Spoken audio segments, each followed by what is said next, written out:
Welcome to the Chinese Lore Podcast, where I retell classic Chinese stories in English. This is episode 5 of Journey to the West.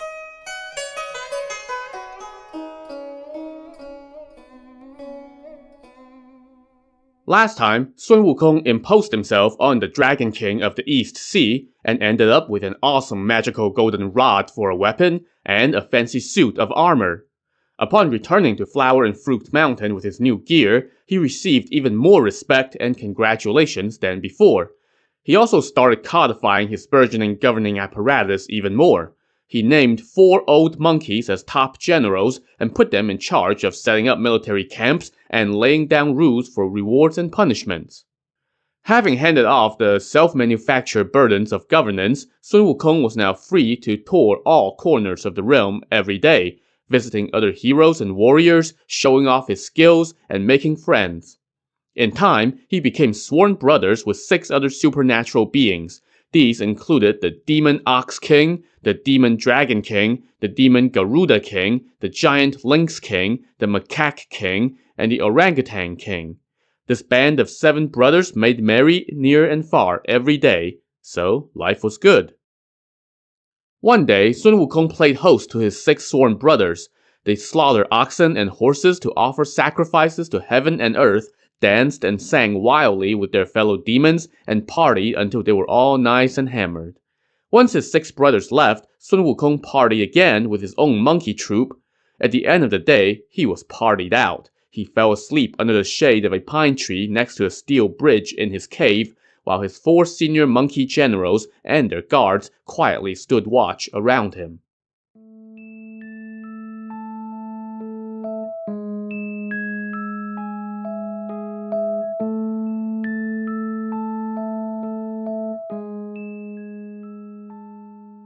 As he was deep in his slumber, Sun Wukong suddenly saw 2 figures approaching. They carried a warrant with his name on it. They came up to him, and before he said anything, they threw a rope around him and dragged his soul away. As he drunkenly stumbled and followed, they came to a walled city. By now, Sun Wukong was starting to sober up. He looked up and saw a metal placard above the gates to the city, and it said, "The Netherworld." Sun Wukong snapped to his senses and said, "The Netherworld is the domain of the King of Death. What am I doing here?" His 2 escorts told him, "Your allotted time in the world of the living is at an end. We have been ordered to bring you here." "I have transcended life and death. I am beyond the jurisdiction of the King of Death. How can you be so dim-witted that you would dare to apprehend me?" The 2 escorts were like, "Look, we're just punching the clock and following orders here." So they kept pulling on the rope to try to yank him into the city. But that riled up Wukong. He took out the magical golden rod that he had shrunken and tucked inside his ear, enlarged it to its usual size, and flattened his 2 escorts into puddles of meat paste. He then threw off his binds and stormed into the city of the dead with rod in hand and started making a mess of things. All the ghost lackeys ran for cover, and some dashed to the palace to report what happened. Now, instead of 1 king of death, there were actually 10 kings of death. And if you remember from the end of Investiture of the Gods, the General Flying Tiger from that novel was put in charge of the underworld, which made it sound like he was the only guy in charge. But in Journey to the West, he was just one member of a 10-person board. Anyway, these 10 kings of the underworld got word that havoc was being wrought by someone who looked like a furry-faced version of the God of Thunder, which, by the way, sounds a lot like a reference to Thunderbolt from Investiture of the Gods. So, they hurriedly came out to have a look. When they saw how vicious Sun Wukong was, they quickly lined up in order of rank and shouted, "Great Immortal, please tell us your name." "I am Sun Wukong, a sage from the Water Curtain Cave on Flower and Fruit Mountain. Who the hell are you?" "We are the 10 kings of the Netherworld." "Hurry up and tell me your names, and I will spare you a beating." So the 10 kings introduced themselves. Then Sun Wukong scolded them. "Since you all were made kings of this place, you must have some ounce of intelligence. How come you don't know any better? I have cultivated my Tao and attained immortality. I am as eternal as heaven and beyond the bounds of life and death. Why did you send summoners to bring me here?" Great Immortal, please calm down, the king said. Lots of people share the same name. Maybe our summoners just made a mistake? Bullcrap! Bullcrap! Wukong scoffed. As the proverb says, officials err, clerks err, but the summoners never err. Bring me the registers of births and deaths so I can have a look. So apparently, the kings of the underworld have paper ledgers with the names of every creature that has ever lived, listed with their predetermined lifespans. And with Sun Wukong threatening them with a taste of his magic rod, they did not dare to refuse his demand. While he sat down on the throne in the palace, the 10 kings ordered the guys in charge of the registries to bring out the appropriate volumes. Wukong flipped through these ledgers one by one. He was not listed in the volumes for short-haired creatures, furry creatures, winged creatures, crawling creatures, or scaly creatures. As it turns out, monkeys had their own ledger because they resemble humans and animals but did not fully belong with either. So I guess this was the ledger for the Uncanny Valley. After a while, Wukong found his name listed under the heading Soul Number 1350. He was described as a heaven-born stone monkey destined to live for 342 years before a peaceful death. The hell with the age number, let me just cross out my name altogether, Wukong scoffed. Bring me a brush. So the judge in charge of the books brought him a brush and personally made some ink for him on the inkstone. Wukong crossed out his name, and while he was at it, he crossed out all the other names in this ledger of monkeys. So he just gave eternal life to every fellow member of the simian race, I guess. Done! Now we are beyond your jurisdiction, he said as he tossed the ledger aside and stormed out of the underworld, making another mess with his rod on the way out. As he was leaving, though, he suddenly tripped and fell and startled awake. Turns out, it was all just a dream. Or was it? Great King, you drank a ton and slept all night, he heard his 4 senior monkey generals shout to him. It's time to wake up. Sun Wukong got up and recounted his dream, and all the monkeys in his troop kowtowed to thank him for making them all immortal. Hey, another reason to party! And so he did, as he resumed his daily merrymaking with his monkeys and demon friends. Meanwhile, up in the Palace of Heaven, the Jade Emperor was holding court one day when one of his officials reported, Ao Guang, the Dragon King of the East Sea, is outside seeking an audience. The Jade Emperor summoned him in, and the Dragon King presented a petition which said, Your minor dragon official of the East Sea from the world below respectfully informs your highness. Recently, a demon from the Water Curtain Cave on Flower and Fruit Mountain, Sun Wukong, bullied me and refused to leave my abode until I gave him a weapon and a suit of armor. He wounded and frightened my guards, and my brothers and I had no choice but to bow to his demands. I gave him a magic rod and a suit of armor. He then showed off his skills and was invincible. We had no way to tame him. I beg your highness to dispatch your heavenly soldiers to bring this demon to heel and restore peace to our seas. After reading the petition, the Jade Emperor told the Dragon King, You may return to your sea. I will send some generals to apprehend this demon. No sooner had the Dragon King left did another official report that the leader of the 10 Kings of Death was waiting outside. When this guy was summoned in, he presented a petition that said, Our realm is the underworld. Just as there are gods in heaven, there must be ghosts in the underworld. The yin and the yang must each take its turn. All creatures that live must die. These cycles are the natural way of things and cannot be violated. Yet, Sun Wukong, a demon monkey from the Water Curtain Cave on Flower and Fruit Mountain, refused to obey and viciously killed our summoners, threatened the kings, caused a ruckus, and took his name off the registries of life and death. Now, all monkeys have eternal life.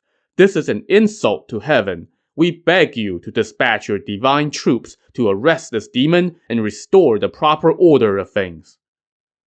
Just like he did with the Dragon King, the Jade Emperor told the King of Death that he would take care of it.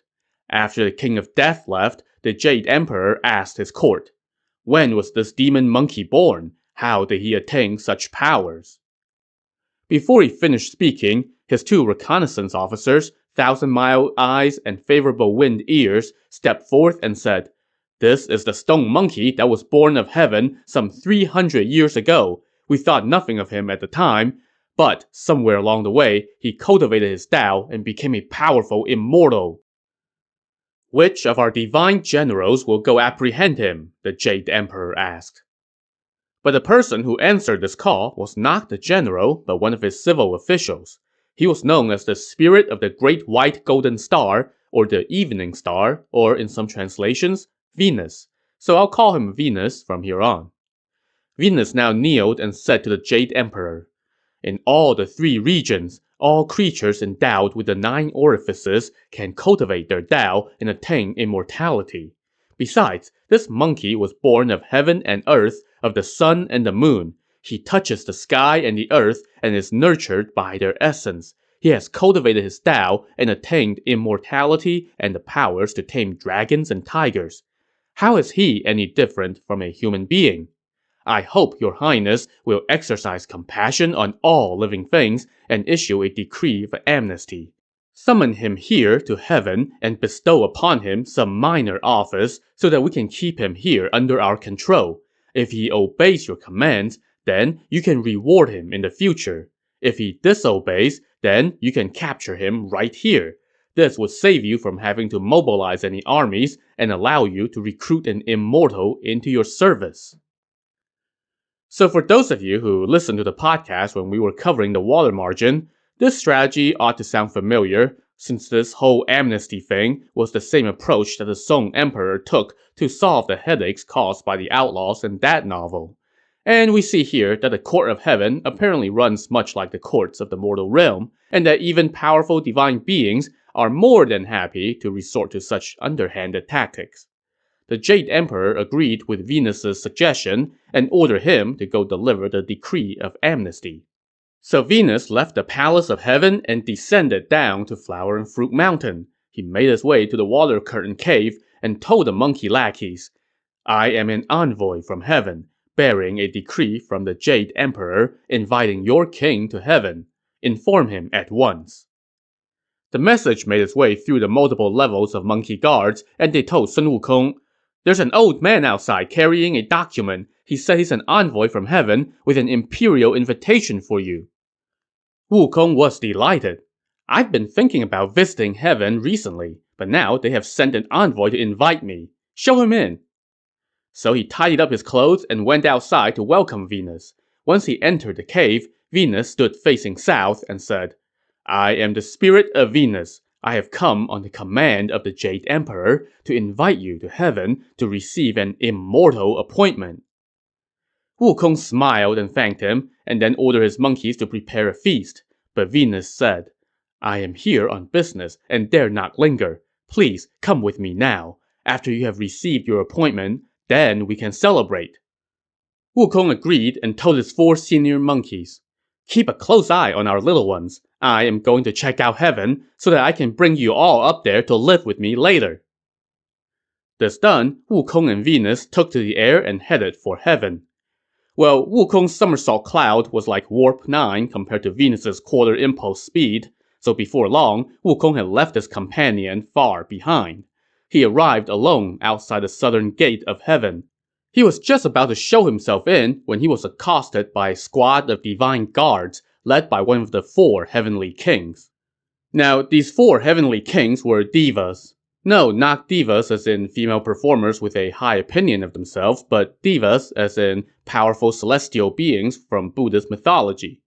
However, they also correspond to a set of 4 brothers that we met in the Investiture of the Gods. These were the Mo brothers, who were Jie sect Taoists who fought and died for the wrong side in that novel. They each had a special magical weapon, a sword, an umbrella, a peapod or lute, and a killer mink. At the end of that novel, their spirits were canonized as gods, and so here they were in the service of heaven. The guy that Sun Wukong ran into was named Virudaka, which means growth. He and his guards brandished their weapons and refused to let this simian intruder pass. "Damn that Venus, wily old scoundrel," Sun Wukong cursed. "He invited me here, and yet he also told these guys to block my way with weapons?" Just as they were about to come to blows, Venus caught up, and Wukong gave him an earful.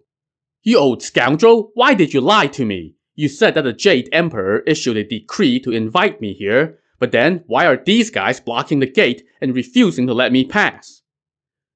Venus put on a smile and said, "Please calm down, great king. You have never been to heaven, and you didn't announce your name. These guards don't recognize you, so how could they let you in? Once you have met the Jade Emperor and received your appointment, then you can come and go at will, and no one would get in your way." "Ah, the hell with it. I'm not going in," Wukong pouted. But Venus stopped him from leaving and insisted that he go in. So they approached the gate, and Venus declared aloud, "Heavenly guards, make way! This is an immortal from the world below. I summoned him here on a decree from the Jade Emperor." So the guards backed off, which convinced Wukong to listen to Venus, and the two of them walked in. As they entered, Wukong feasted his eyes on this literally heavenly realm. The whole place was enveloped in a golden light and red and purple mist. The south gate was made of deep green tiles and adorned with precious jade. Celestial generals stood guard on both sides, every one of them standing tall and erect. Around them were numerous armed gods clad in golden armor. Inside the palace were giant columns decorated with golden scaled dragons and long bridges adorned with soaring phoenixes. The compound was made up of 33 palaces in all, which had a total of 72 large halls. There was a longevity star terrace where exotic eternal herbs and flowers thrived. Everything was gold, or jade, or some other type of precious material. Anyway, you get the picture. Heaven was a very fancy, shiny place. Venus now led Wukong to the treasure hall of divine mists, where the Jade Emperor usually held court. They entered before they were announced. While Venus kneeled and reported to the Jade Emperor, Wukong just stood and listened. "Per your highness's command," Venus said, "I have summoned the demon immortal here." "Which one is the demon immortal?" the Jade Emperor asked from behind the bead curtain that obscured his revered countenance from view. Wukong did a little light bow and said, "Here I am. What's up?" All the high-bound officials in attendance were mortified by that response, and they scolded Wukong about the impropriety of his answer to the boss of heaven. But said bossman declared, "Sun Wukong is a demon immortal from the world below. He has only recently learned the ways of man and does not understand court customs. I will pardon his offense." "Thank his highness," all the bootlicking officials told Wukong in one voice. Thus compelled, Wukong did a deep bow. Now, the Jade Emperor commanded his officials to look into what current vacancies there were in heaven that Wukong could fill. I'm guessing jobs don't open up very often when everyone in the organization is a god. One of his officials, the martial star spirit, came forth with an answer. This guy, by the way, was said to have incarnated himself in such illustrious mortal beings as Jifa, the martial king, whom we know from Investiture of the Gods, and Guan Yu, the fearsome warrior from the Three Kingdoms. He now said to the Jade Emperor, "There are no vacancies anywhere except in the imperial stables, which are in need of a supervisor." "Well then, let him be a stable supervisor," the Jade Emperor commanded. All the officials again told Wukong to thank the Jade Emperor, which he did. The Jade Emperor then commanded the Wood Star Spirit to show Wukong the way to the stables so he could assume his new office. So let's pause real quick and talk about this appointment that Sun Wukong just got. The Chinese name for this position is Bima Wen, or literally Ban Horse Plague. There are a couple possible explanations for this title. One is that during the Eastern Han Dynasty, which encompassed the first couple centuries AD, stable hands would keep monkeys around in the stables on the belief that they helped keep horses from getting sick. Another version of this explanation was that stable hands would mix horse feed with monkey and horse urine because they believed that helps keep horses healthy. Either way, it's not exactly a flattering title, and in the context of the story here, it basically means something like stable monkey. But Sun Wukong was ignorant of all this. All he knew was that the bossman of heaven had invited him to visit, and bestowed upon him an ethereal appointment. So he was delighted and went to the imperial stables. There, he assembled his staff and reviewed the registry of celestial horses, which numbered in the thousands. Wukong loved the horses and made sure that his staff took good care of them. He himself was so diligent that he would often forego sleep to tend to the herd. By day, he played with them, and by night, he took good care of them. The horses, in turn, all took to him as well. And before long, they were all in top-notch condition, thanks to his supervision. Before you knew it, half a month had passed. One day, the staff set up a belated welcome feast for their new boss. As they were toasting each other, Wukong suddenly asked, "Hey, what is this Bima Wen position that I've been appointed to?" "Oh, that's the name of the position," his staff replied. "And what grade is this position?" "No grade," they answered. "No grade? It must be because it's such a high position that it doesn't fall into any grades, right?" Wukong wondered aloud. No, his staff corrected him. "It means it's unclassified." "What does unclassified mean?"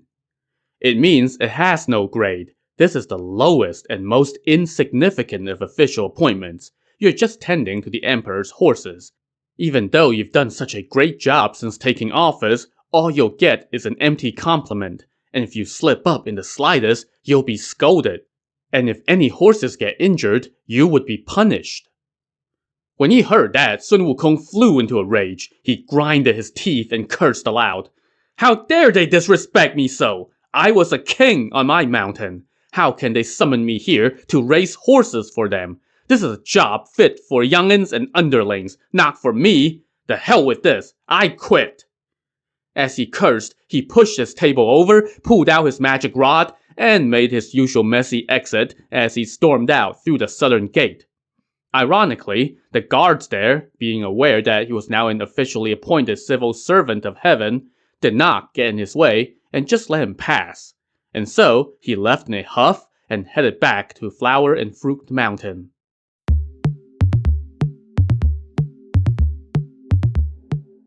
When Sun Wukong landed back on Flower and Fruit Mountain, he saw his 4 senior monkeys and the other demon kings leading their troops in military drills.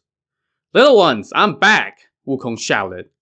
All the monkeys kowtowed to him and welcomed him back inside his cave, where he sat down on his throne and was treated to wine. "Great king, congratulations," his monkeys said.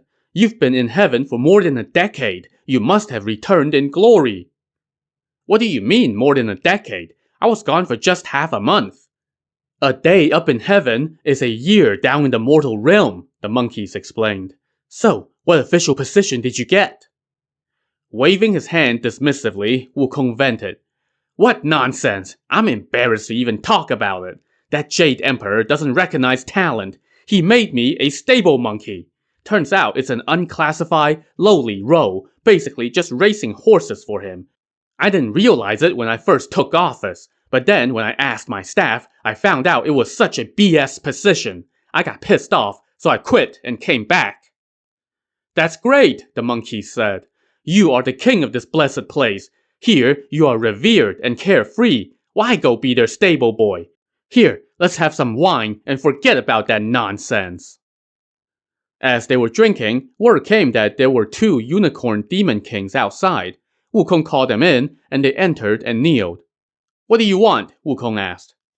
"We have long heard that you are recruiting talent. We just didn't have any means of introduction.